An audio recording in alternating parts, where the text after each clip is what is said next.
ہر انسان کے اندر ایک بھوت چھپا ہوا ہوتا ہے جو صرف اور صرف شناختی کارڈ کی فوٹو میں ہی نظر آتا ہے۔ دو شہر بازار میں لڑ پڑے اور ایک ہنگامہ کھڑا کر دیا۔ پولیس نے دونوں کو تھانے بلوا لیا۔ تھانے دار: تم دونوں کس بات پر لڑ رہے تھے؟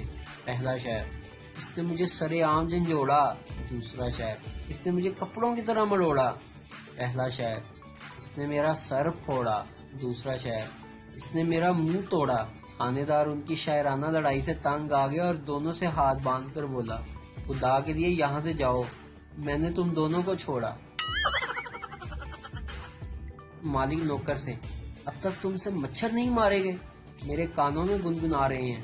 نوکر بولا: صاحب جی، میں نے تو سارے مچھر مار دیے، یہ تو ان کی بیویاں ہیں جو بیوہ ہو کر اب رو رہی ہیں۔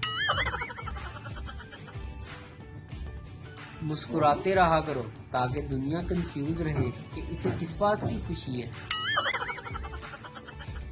بابا جی کہتے ہیں کہ لڑکے اپنے ایمان کے بڑے پکے ہوتے ہیں، لڑکیاں ان کو جتنا بھی بھائی بھائی کرتی رہیں ذرا بھی نہیں ڈگمگاتے۔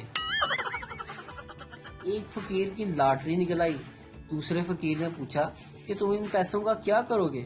پہلا فقیر بولا کہ میں ایک بہت بڑی مسجد بنواؤں گا اور اس کے باہر میں اکیلا ہی بیٹھ کر بھیک مانگا کروں گا۔ سردار سردارنی سے: بیگم، جب ہم دونوں کے پاس موبائل فون ہے تو پھر آپ نے مجھے خط کیوں لکھا؟ سردارنی بولی: جب میں نے تمہیں کال ملائی تو فون والی باجی بولی: ٹرائل لیٹر۔ اب اتنی انگریزی تو مجھے بھی آتی ہے، اسی لیے خط لکھ دیا۔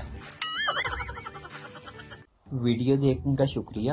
لائک کیجیے ہمارا پیج NTV اردو، اور ویڈیو پسند آئے تو ضرور شیئر کیجیے۔